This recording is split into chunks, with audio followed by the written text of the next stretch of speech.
بسم اللہ الرحمن الرحیم. ناظرین کرام، السلام علیکم ورحمۃ اللہ وبرکاتہ. میں سید سبطین حیدر زیدی، صاحب سجادہ خانقاہ عالیہ قادریہ چشتیہ برکاتیہ، بڑی سرکار مہارڑ شریف ضلع ایٹا یو پی، اس وضاحتی بیان کے ساتھ آپ سب تمام حضرات کے سامنے حاضر ہوں.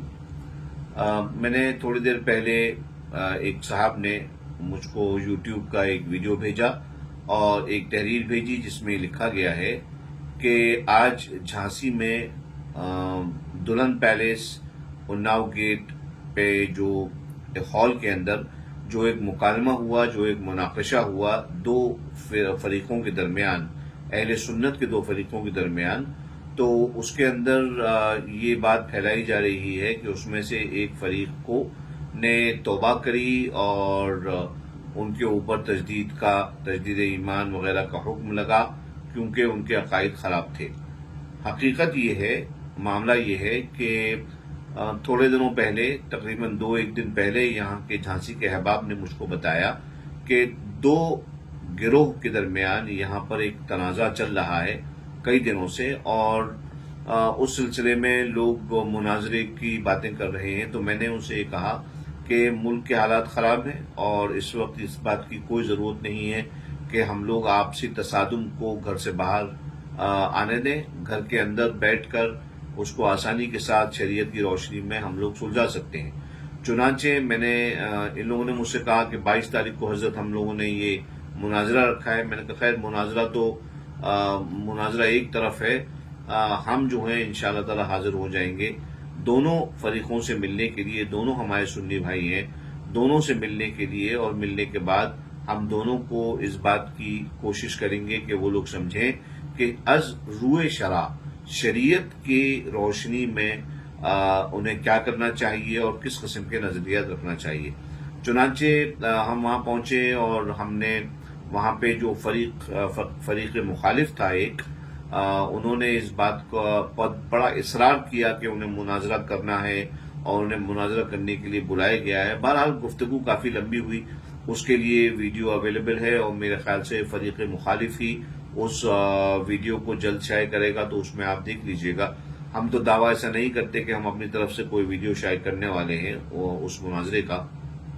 بہرحال ہم نے وہاں پہ ان سے ایک بات کہی، ہم نے کہا کہ یہ جو بنام شرائط اور بنام چیلنج مناظرہ، یہ جو تحریریں ہر دو طرف کی ہمارے سامنے رکھی ہوئی ہیں، چونکہ ہم بحیثیت ایک فریق کی طرف سے بحیثیت سرپرست اور حکم اس پوری مجلس کے موجود تھے، تو ہم نے کہا کہ یہ شرطیں مناظرے کی مناسب نہیں ہیں. مناظرے کرنے کے لیے پہلے یہاں پہ ڈسکشن اچھے سے علماء کے درمیان ہو جائے کہ شرائط کیا ہونا چاہیے، ضوابط کے تحت مناظرے کی ڈیٹ، اس کا وینیو وغیرہ، یہ سب باتیں چلی رہی تھیں. اور ان باتوں میں کے تحت ایک بات بیچ میں یہ نکلی کہ یہاں کے جو امام ہیں مدینہ مسجد کے، مولانا افضل برکاتی نام ہے ان کا، ان کے بارے میں مولانا غیاث الدین کالپوی، انہوں نے یہ کہا کہ بھائی انہوں نے کفریہ کلام کرا ہے. تو فقیر زیدی نے یہ عرض کیا کہ اگر انہوں نے کفریہ کلام کرا ہے تو ان کے اوپر توبہ واجب ہوگی. اور پھر میں نے ثبوت کے طور پر، شہادہ کے طور پر میں نے مانگا کہ وہ ریکارڈنگ سنائیں جس کے اندر متکلم نے اس قسم کی بات کی ہے. تو چنانچہ انہوں نے ایک ریکارڈنگ سنائی جو کافی تقریباً 10 ماہ قبل کی ریکارڈنگ ہے، مگر اس ریکارڈنگ کے اندر جو بات کہی گئی ہے، جس لہجے سے کہی گئی ہے، تو اس لہجے کو اور اس بات کو سن کر مجھے اس بات کا شک ہوا کہ اس سے کفر لزومی جو ہے لازم آتا ہے. لہذا احتیاطاً میں نے مولانا افضل برکاتی کو وہاں پہ کھڑا کیا تمام لوگوں کے سامنے، اور میں نے کہا کہ ان کو تجدید ایمان کرنا ہے اور کلمہ پڑھ لیں اور اپنے قول سے اور اپنے طریقے سے رجوع کر لیں. اور وہ قول جو ہے وہ جناب امیر معاویہ کے بارے میں تھا کہ ان کے سلسلے میں سکوت برتنا چاہیے وغیرہ، جو بھی تفصیل ہے. اب یہ لوگ تو جو مناظرہ کرنے کے لیے وہاں پہ انٹرسٹڈ پارٹیز تھے، جو لوگ وہاں پہ آئے تھے، کچھ حضرات آئے تھے، تو ان لوگ انٹرسٹڈ پارٹیز تھے، تو ان لوگوں نے بات کر رہے تھے. اس کی تفصیل تو آپ کو ویڈیوز سے ان کی طرف سے جب شائع ہوگا تو مل جائے گا. بہرحال ہمارا کردار جو رہا وہ یہ کہ ہم نے باقاعدہ مولانا افضل برکاتی کو کہا کہ جس طرح اور اس ویڈیو کے ساتھ میں اپنا وہ کلپ بھی شائع کر رہا ہوں جو حسن اتفاق ہے کہ ہمارے کسی بھی ساتھی یا مرید نے اس کو ریکارڈ نہیں کیا، بلکہ جانب مخالف میں ایک بندہ وہ علماء کے پیچھے چھپ کے بیٹھا تھا، اس نے اپنے موبائل سے اس ویڈیو کو ریکارڈ کیا ہے. بہرحال وہ کلپ بہت اچھی انہوں نے ریکارڈ کری ہے اور وہ میں اس کو اس ویڈیو کے ساتھ ضم کر رہا ہوں، ملا رہا ہوں. جی بالکل. خانقاہ عالیہ قادریہ برکاتیہ کے اعلامیہ کے مطابق آپ کو اچھے سے معلوم ہے کہ امیر معاویہ ابن ابی سفیان کے بارے میں ہمارے بزرگوں کا موقف کیا ہے. وہ مسلمان ہیں، وہ صحابی ہیں، حضرت ام حبیبہ سلام اللہ علیہا کے بھائی ہیں. یہ آپ کو موقف معلوم ہے، یہ واضح طور پہ آپ کو جو ہے تعلیم کیا گیا ہے.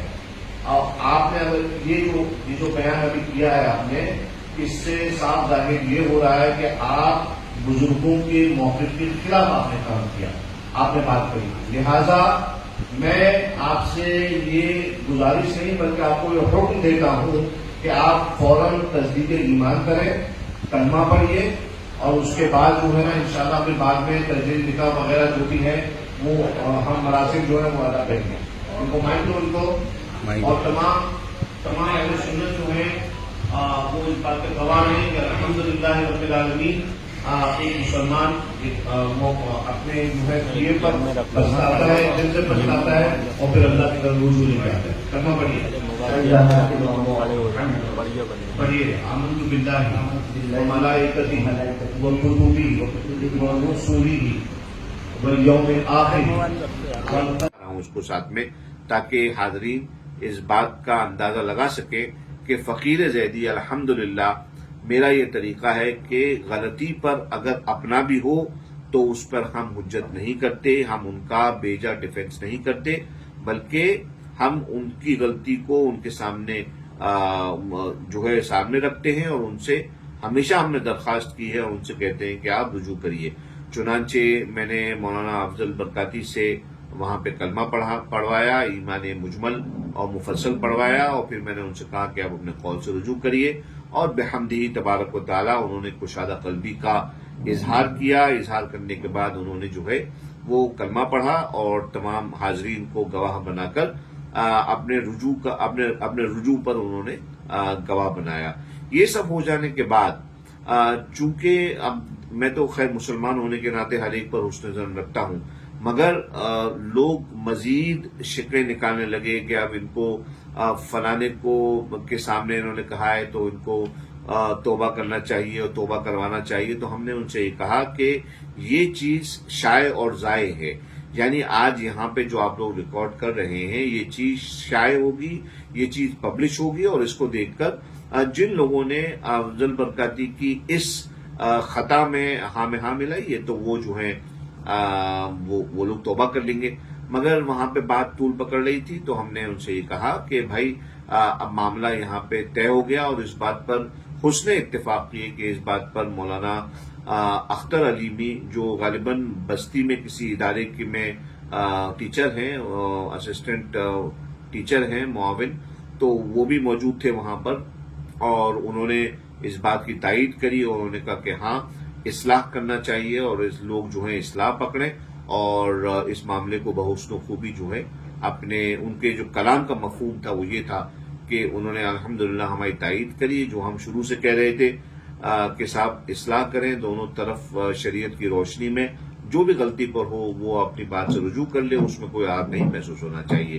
تو یہ پوری وضاحت ہے جو مجھے بہت افسوس ہے، مجھے بڑا افسوس ہے. میں اپنے بریلوی بھائیوں پر میں سمجھتا تھا آج کہ چلو ٹھیک ہے عوام تو ٹھیک ہے ان کا تو کیا اعتبار ہے، مگر جو علماء آج آئے تھے جو صافے اور جبے میں بیٹھے ہوئے تھے، میں سمجھتا تھا کہ کم سے کم ان میں اتنی دیانت داری ہوگی اور امانت داری ہوگی کہ وہ صحیح بات کو شائع کریں گے. ان لوگوں نے اپنے طرف سے چھپ کر خفیہ ریکارڈنگ بھی کروائی اور پھر اس کے بعد جو ہے اس کو توڑ مڑوڑ کر الٹا سیدھا جھوٹ باندھا ہمارے اوپر کہ ہم نے جو ہے کوئی توبہ کی ہے، کوئی رجوع کیا ہے. حالانکہ الحمدللہ خدا گواہ ہے کہ توبہ کرنے سے ہمیں کوئی عیب نہیں توبہ کرنے میں. توبہ ہم کس سے کرتے ہیں؟ اپنے رب سے کرتے ہیں. مگر جو حق ہے اس حق کو ہم ظاہر کرتے ہیں اور اس حق کو ہم ہمیشہ ظاہر کرتے رہیں گے. 2023 فروری میں جو اعلامیہ خانقاہ برکاتیہ سے ہم نے شائع کیا تھا، جو ڈکلیریشن ہے، وہ ہم اس پر قائم ہیں، ابھی تک قائم ہیں. اس پر کسی کو گفتگو کرنی ہے تو باقاعدہ میں نے اسی مجلس میں دعوت دی ان تمام علماء کو کہ آپ تشریف لائیں خانقاہ برکاتیہ میں میرے خرچے پر. میں آپ کے اخراجات اٹھانے کو تیار ہوں. ایک اچھے ماحول میں بیٹھ کر ہم لوگ جو ہیں علماء کے درمیان اس بات کو کر سکتے ہیں، کیونکہ یہ باتیں خواص کے درمیان کرنے کی ہوتی ہیں، عوام کے درمیان کرنے کی نہیں ہوتی ہیں. اس دعوت پر میں نے اپنی بات کو ختم کیا. وکفا باللہ شہیدا وصلی اللہ علی سیدنا و مولانا محمد وعلی آلہ وصحبہ اجمعین. السلام علیکم ورحمۃ اللہ وبرکاتہ.